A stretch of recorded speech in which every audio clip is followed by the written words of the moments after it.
Welcome to a new year, and you're probably listening to the Michael Yardney podcast because you're keen to become a better property investor. Some of you may be wanting more success in life, maybe you're looking for more money, more choices. Well, today, in this episode of what I'm calling my summer series of podcasts, I'm going to be discussing all those things. I'm going to share 9 investment rules that you must understand if you want to become a better property investor, and then we're going to talk about the 10 major differences between the rich and the average person. Now, during the month of January, I'm going to be presenting 3 episodes rather than the normal 2 shows. You see, I found many people have just got that bit of extra time, so this is a great episode for me to bring you some of the most popular shows, and it'll be a chance for you to catch up with them. Now, the episode you're listening to today was recorded a couple of years ago, at a time when the world was very different to what it is today. So don't be surprised by some of the references about the property market or the time of the cycle, but on the whole, the lessons are really important. In fact, I would call them foundational in building your wealth through property. So don't worry about the buyer's market references or the comment about my upcoming economic and property market updates. Remember, I used to hold those seminars around Australia. That's now all gone because of COVID-related restrictions. If you're a new subscriber to the show, welcome. I can actually see there's so many new downloads every month. They keep increasing. We've had almost 2 million downloads of the podcast. And if you're a regular subscriber, thank you for coming back. We're starting a new year together. Thank you for listening, and I hope you're going to benefit from what you're hearing today, even if you've heard it before. Of course, there are a lot more shows in the archives. You can listen to them at michaelyardneypodcast.com or on your favourite podcast app. In fact, maybe this is a good time of year to catch up with some of the past episodes. Now, a little trick I've learned is to listen at 1.5 times speed. I still sound pretty good, and you can still get good comprehension. So, welcome to today's episode of the Michael Yardney podcast. Welcome to the Michael Yardney podcast, where twice each week you will learn a number of new ideas regarding success, property investment, and money in around 30 minutes. Our show is brought to you by Metropole, who specialise in helping you grow, protect and pass on your wealth through strategic property and wealth advice. Now here's your host, Michael Yardney, Australia's authority in wealth creation through property, who has been voted one of Australia's top 50 most influential thought leaders.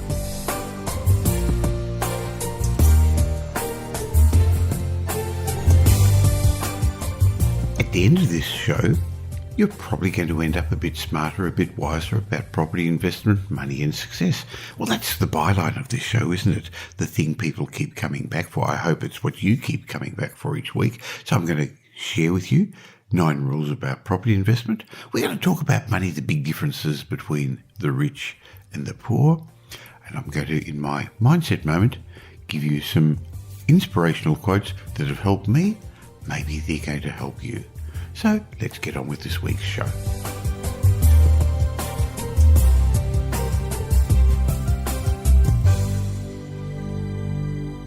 I was recently asked to distill my property investment philosophy into a few simple rules.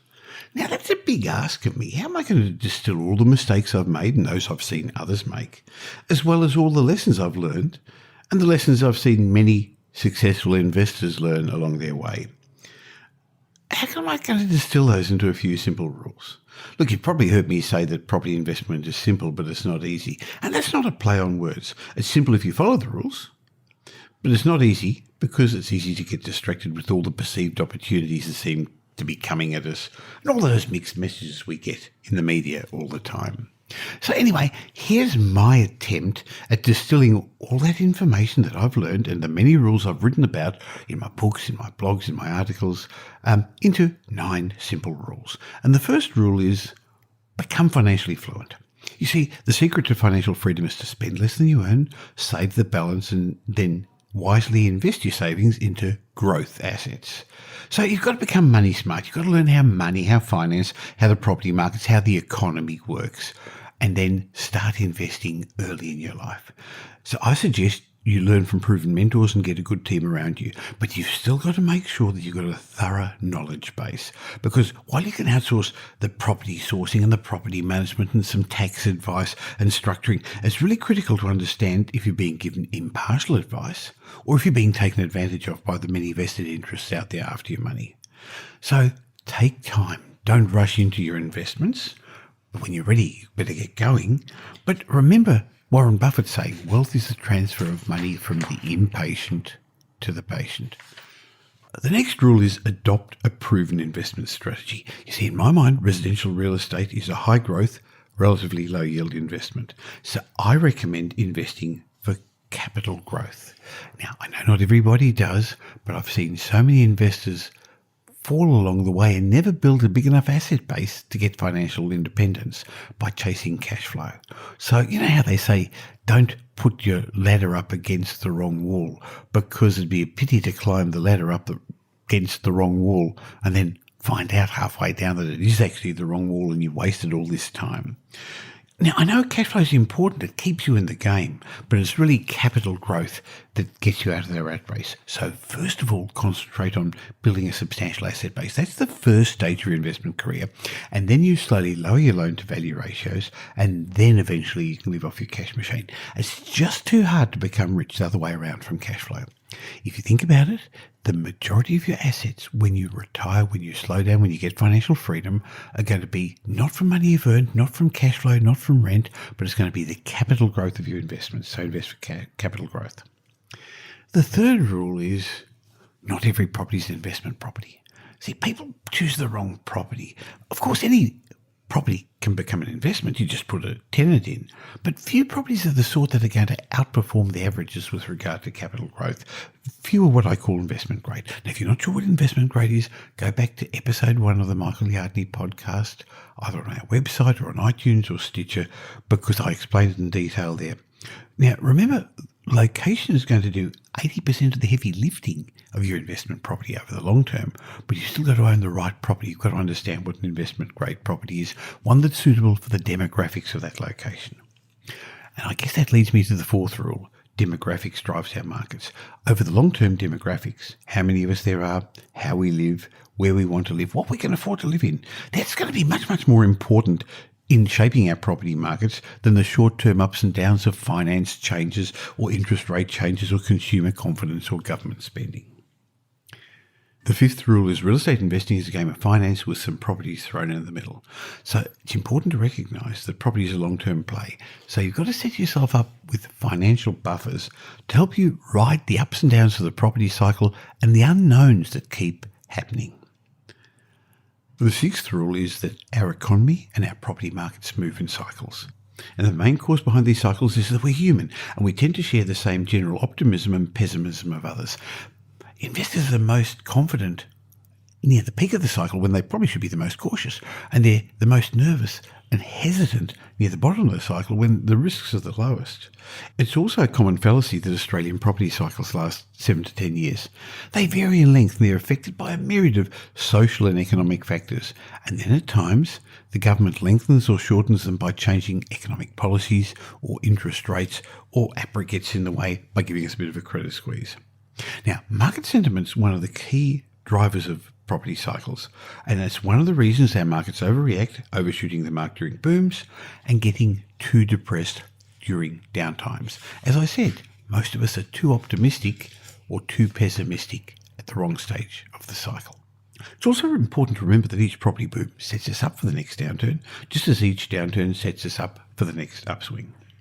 The seventh rule is you must follow my 6-stranded strategic approach to choosing an investment-grade property. The first part of it is only buy a property that would appeal to owner-occupiers. Now, that's different to how most people buy an investment property. They think about tenants, and while tenants are important, I think you've got to buy a property that appeals to owner-occupiers. Not that I'm suggesting you sell it, but because owner-occupiers are going to buy similar properties to yours, pushing up local real estate values. Now, this is going to be particularly important over the next couple of years as the percentage of investors in the market starts to dwindle a little bit as the cycle moves on. The second strand is to buy below intrinsic value. And that's why I avoid buying new and off-the-plan properties which come at a premium. Now, I'm not saying buy a bargain. I'm just saying don't overpay. The third strand is buy a property with a high land-to-asset ratio. Now, this doesn't necessarily mean buying a big block of land, but buy a property where the land component makes up a significant part of the asset base. And interestingly, a lot of apartments and villa units and townhouses also have a high land to asset ratio. You just got to buy the right sort of property. And then buy it in an area with a long history of strong capital growth and one that's going to continue to outperform the averages. And that's going to happen because of the demographics in the area. So these tend to be suburbs where there are more owner-occupiers, and owner-occupiers can afford to and want to live there because they like the lifestyle and because they've got a high disposable income in that area and they're able to pay a premium to live there. And you're going to find these tend to be the inner and middle ring suburbs of our big capital cities. The fifth strand to the six-stranded approach is to buy a property with a twist, something unique, something special, something a bit different about it, something scarce maybe. And the last strand is to buy a property to which you can manufacture some capital growth. It could be through refurbishment, it could be renovations, it could be redevelopment. So rather than just waiting for the market to do the heavy lifting, you're also doing the heavy lifting as well. Now we're working through the 9 rules of property investment, and the 8th one is don't focus on bargains, because they rarely have a future. See, I see so many people so fixated with price, but in today's informed market, there are very few bargains. Think about it. Properties that no one else wants today are probably going to be properties no one else is going to want in 5 years' time. Remember, price is what you pay, value is what you get. So you've got to buy the best properties you can afford, because if you can only own 3 or 4 properties in your investment career, own the best ones you can. Only buy the type of property that you'd be happy owning in 10 to 15 years' time. And the last of my 9 rules I want to share with you is allow for an X factor. Every year there's a few X factors, not the music's TV show. It's really those unforeseen events or situations that blow away all carefully laid forecasts, even those with the best economists. And these X factors can be negative, like the aftermath of the global financial crisis, way back a decade ago, or positive, like the China resources-driven boom that we had after the global financial crisis, or they could be local, or they could be abroad with other economic or political factors happening overseas. Well, there you have it, my 9 rules. Now, there's plenty more property rules, but remember, I promised to keep it simple today. So there's 9 rules of property investing. Follow them and you're likely to have success. Now, in a moment, I'm going to give you my mindset moment, and they tend to be amongst the most popular segments of this show. And we're going to have a bit of a chat about the big differences between the rich and the poor, because I guess you want to become richer, don't you? But before we do, I'd like to ask you a question, because if you're like many people who listen to this podcast or read my daily blogs, you're a bit uncertain. So my question, I guess, is, are you unsure what to do in these changing property markets? Because, boy, are the markets changing in front of our eyes. And in my mind, 2019 is going to be a very, very different year to last year, which is a different year to the year before. So whether you're just getting started as a property investor or you're already an experienced investor, you're probably experiencing some of the things that others are having challenges with. Have the banks throttled your property plans? Has the media made you feel uncertain? You're not sure whether to buy, whether to sell, whether you should just sit in the sidelines and see what happens this year? Are you having a challenge with property at present? Well, you're in good company, because some of the common concerns we're seeing from clients who come to us at Metropole include that they're scared of making a mistake. Maybe they're buying too early, maybe they're buying in the wrong spot. They find that the banks have held them back a bit. They're wondering whether they should buy a home first or an investment first, or maybe whether they should sell an underperforming property. Well, if any of these concerns are in your mind, I'm going to suggest you join me at my National Property and Economic Market Update trainings. And I'm conducting them in Brisbane, Sydney and Melbourne in March and April. I only conduct these once a year. It's my event where, in most cases, 500-600 people come along in the big states and hear me and the top faculty of experts. And I'm going to show you how you can profit from property in 2019. So go to propertymarketupdate.com.au, propertymarketupdate.com.au. It'll be in the show notes. I'll leave you a link in the show notes so you can find all about it. And I and my faculty are going to be covering topics that suit both beginning and advanced investors. So even if you've heard me before, this is the year you've got to come, because what I'm going to be discussing is going to be different. It actually has to be different in some areas. Now, of course, we're still going to cover the basics, and If you've heard them before, that's okay. Who knows? You may get a distinction or two. So if you're looking for more choices in life, if you're looking for financial freedom, if you're wanting more money, if you want to understand what's going on in the property markets and how to take advantage of the buyer's market, go to propertymarketupdate.com.au. Find out all about my national property and economic market updates in Sydney, Melbourne and Brisbane coming up in March and April. And I look forward to seeing you there.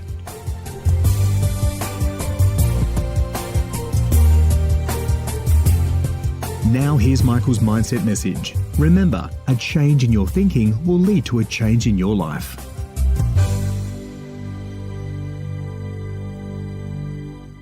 Believe it or not, some of the most popular blogs on my Property Update website are the motivational, the inspirational quotes that we run a couple of times a week.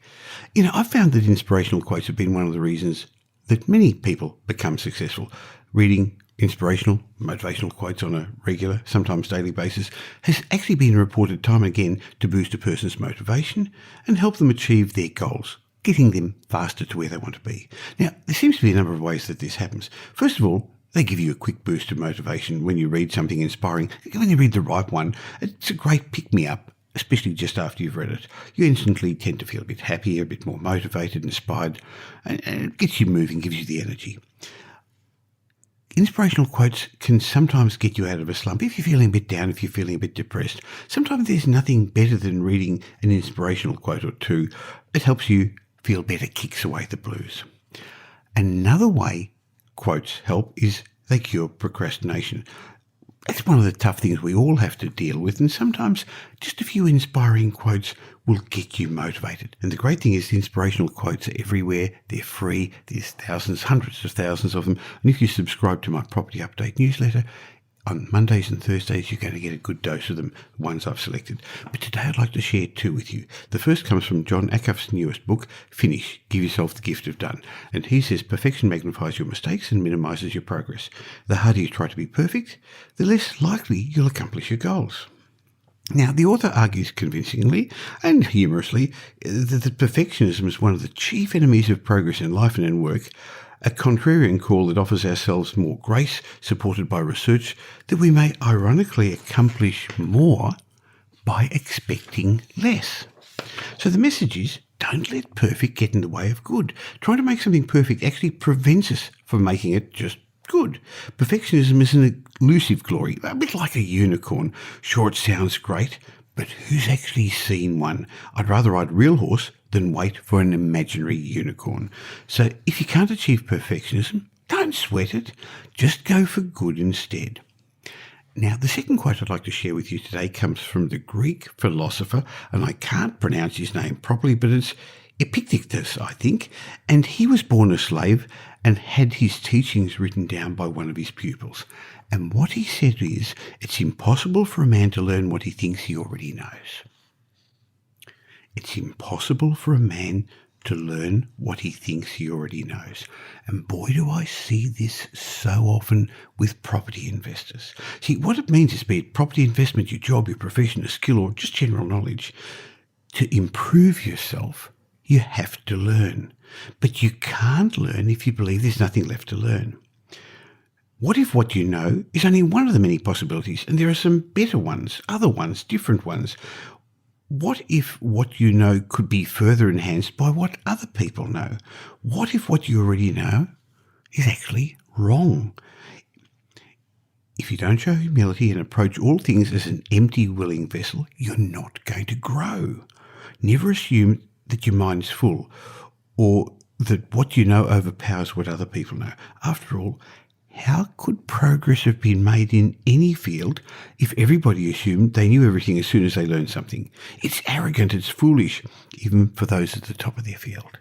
And boy, is it a silly thing for property investors who read something and then look for all that confirmation, the confirmation biases we've discussed in previous episodes of the podcast, to prove what they know is right rather than being willing, being open to learn new things.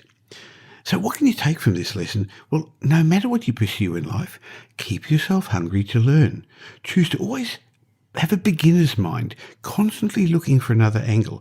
Get comfortable with being wrong and relish when it happens. I've spoken to you about it before. I'm a real success at failure.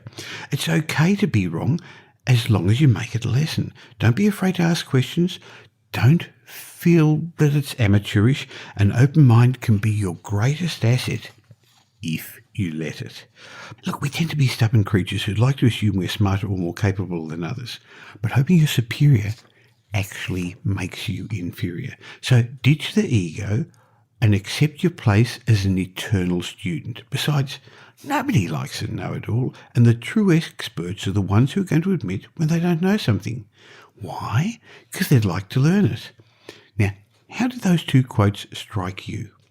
How could you apply them to good effect in your life, in your investments, or in your work?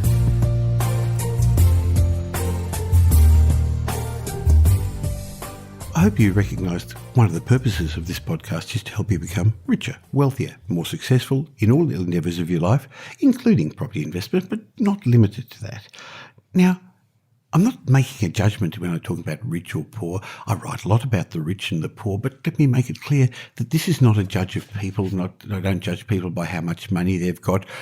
Owning a lot of money, a big property portfolio, share portfolio business doesn't make you a more valuable mother, father, brother, sister, uncle. So as in this chat I'm going to have with you, I discuss the rich and the poor. Don't get offended if I use those words or those terms, but I think you know what I'm talking about. And I've been rich and I've been poor, and growing up poor, I knew I wanted to be rich.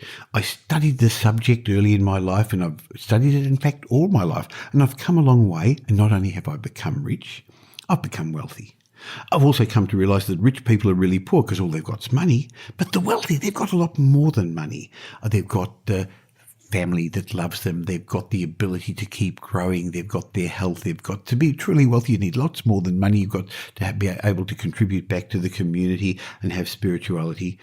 But over time, I've discovered that if you're not living in prosperity, you're living in poverty. And if you've been listening to my podcast, you'd realise that I believe wealth is a choice. It's a choice we can all make.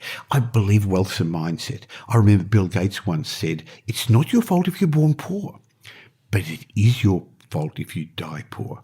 And in Australia, there's no reason why anyone should live in poverty. We're living in the best country in the world, in the best time in history, with the most opportunities. I believe wealth's waiting for you, but you have to make up your mind if you want it in your life. So, as I said, for years I've studied the rich, and then I became one. And then for the last 12 years or so, I've been mentoring, and I've mentored over 2,000 successful business people, entrepreneurs and investors. I've mentored them and allowed them to become rich. And I've studied them with my co-author of the book Rich Habits, Poor Habits, Tom Corley, who did a 5-year study of this, how self-made millionaires got to where they were and the habit differences between the rich and the poor. By the way, I hope you've read that book. That's, I think, my favourite of my 8 books that I've written.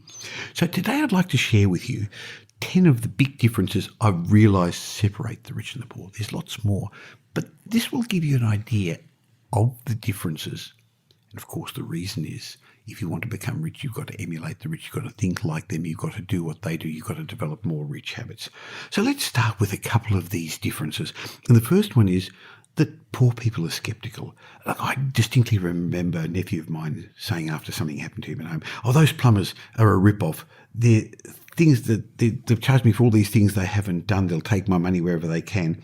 He thought everyone was unjustly wanting his money and that everyone was out there to get him. Do you know somebody like that? Maybe somebody close to home?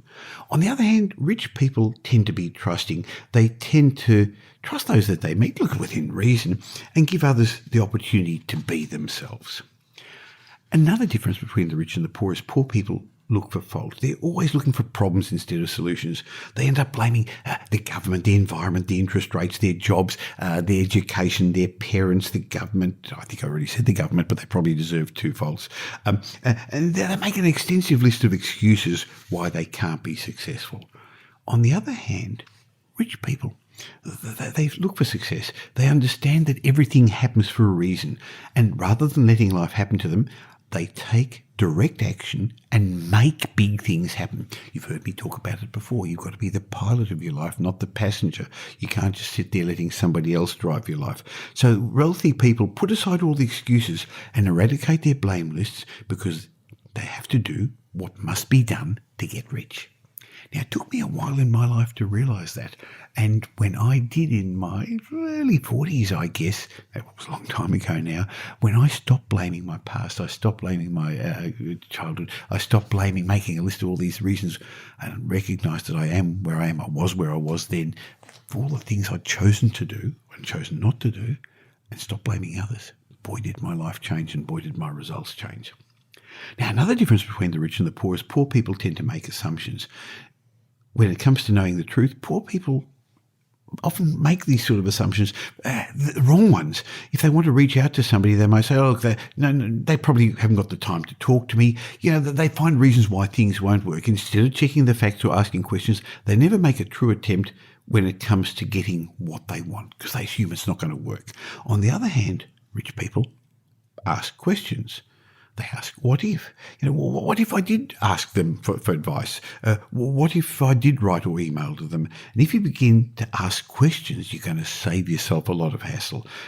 The power is in the hands of those who ask the right questions. Then, don't ask your questions, question your answers. Another thing I've noticed is that poor people say they and them. Look, have you noticed, I don't know, at the supermarket at the checkout, it's a long line and you've been waiting a while and then all of a sudden the person, when you eventually come to the checkout person, I was about to say checkout chick, but I'd probably get into trouble for that, wouldn't I? They say things like, oh, look, they never have enough cashiers. I don't know what's wrong with them. Obviously, these people don't take any ownership or any responsibility over their jobs. They certainly separate themselves from the job that they're getting paid for. It's always them and us. On the other hand, rich people tend to say we. I remember a couple of days ago, we were at a restaurant, Pam and my favourite restaurants, and the server was telling how we delight in cooking the meals in a particular way. And her sense of pride and ownership, it stimulated me. It made me feel that she felt part of it and allowed me to give them a nice tip. Surely you're going to be rich when you invest more in what you believe in. Now, another difference between the rich and the poor is poor people want the cheapest way. I don't know if you've noticed they tend to look for the cheapest items, for bargains, for free advice. Unfortunately, cheap's always going to be cheap. On the other hand, the rich want the best way. Rich people are going to go an extra mile to find quality. They recognise that price is what you pay and value is what you get. So they don't limit their decisions based on price. They often seek service. While they shop, they're prepared to pay to get extra better service. They're prepared to pay for mentors. They're prepared to pay for coaches. They're prepared to pay for advisors. People have often asked me, Michael, why has your business become so successful? And I can clearly say that one of the reasons was when I started taking on business coaches and mentors and paying for people, for outside advisors to help me. So while I help people, I still have advisors myself and pay for mentors and coaches. It changed the way I behaved and I learned, and we therefore have mentors and trainers for our team as well. So I'm prepared to pay for that. I don't look for cheap. Now, another difference between the rich and the poor is poor people think money is more important than time. Think about it. Millions of people around the world are trading their precious time for money. You can always get that $500 back, but you can't get that 50 hours again. Nonetheless, the majority of people trade time for money and never realise their true potential because of it.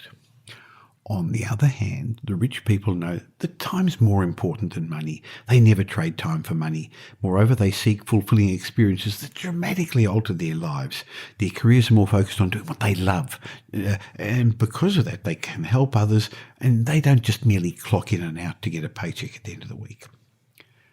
We're going through the differences that I've noticed between the rich and the poor, and I guess we could do multiple shows on that. But another one I'd want to share with you is that I've noticed poor people tend to compete. When they see an opportunity, they find out how others are doing it and they copy them. Most often, they never consider doing it in any other way. Instead, they settle in the belief that they're doing what others are doing, and that's the best that they could do themselves.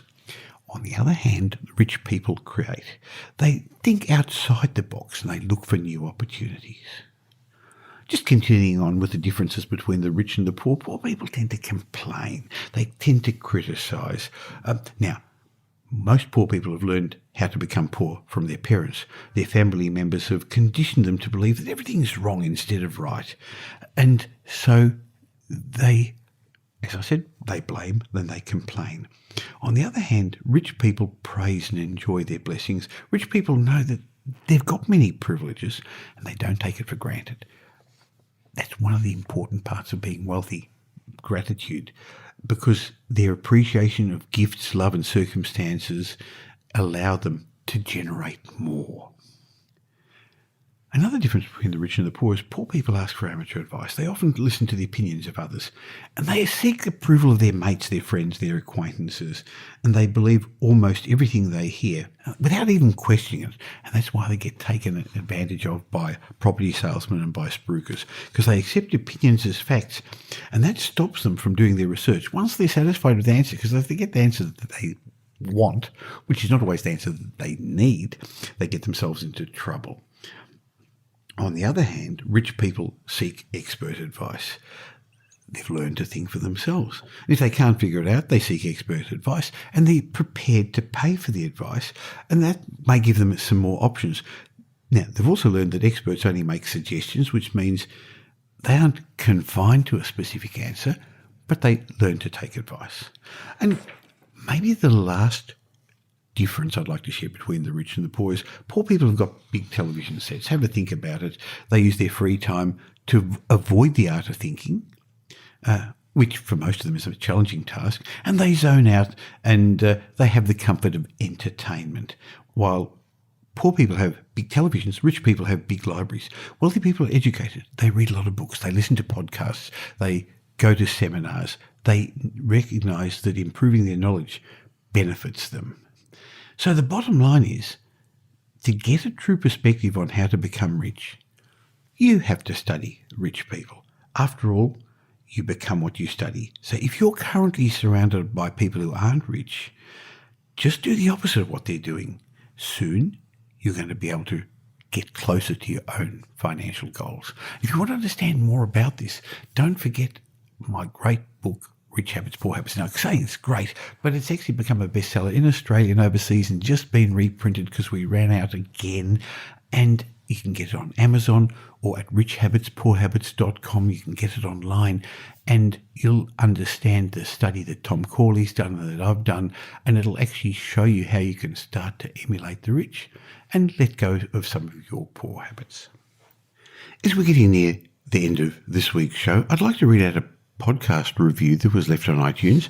And if you leave a review on iTunes and I read it out, I'm going to gift you any of my books. All you've got to do is email me at michael@metropole.com.au, and I'd love to say thank you and give you one of my books. By the way, I'd also really appreciate if you could tell others about this podcast by maybe forwarding it to them or clicking the share button. You see, 2019 is going to be a fearful year. People are going to be worried. And just like I hope I'm helping you by bringing things back to the fundamentals, I hope you can pass the message on and help other people as well. Because I don't want them to make their investment decisions based on the media, on fear. I want them to come back to the fundamentals. Anyway, back to the review from Jared, who said, I've been in the property management industry here in Melbourne, and I'm always looking to increase my knowledge and learn as much as I can. As I learn new content, I can pass it on to my clients. I've just started listening to Michael's podcast, and I can't recommend this content highly enough. Michael brings extensive insights and knowledge into all things property and property investment, of which I have thoroughly enjoyed so far. Definitely will be diving into past podcasts to catch up, but excited about the future content. Well, gee, thank you very much. And I know there's lots of property professionals who listen to it because they tell me about that. And Jared, thanks for the review. Thanks for the 5-star review. And I look forward to giving you a gift of one of my books when you email me. So thank you for listening today. And I look forward to being back with you again next week. Thanks for listening to this week's episode of the Michael Yardney podcast, which was brought to you by Metropole, who help their clients grow, protect and pass on their wealth through strategic property advice. If you got value from today's show, we'd really appreciate it if you would leave a review, and we'll read it out on a future show, and Michael will gift you one of his books as a way of saying thank you. Just go to michaelyardneypodcast.com/review and let us know what you think. If you don't already subscribe, head over to iTunes or your favourite Android app. You'll find us there as Michael Yardney Podcast. If you'd like to gain instant access to the show notes, head across to michaelyardneypodcast.com. Watch out for our show next week. You'll learn some new ideas about property investment, success, and money in around 30 minutes.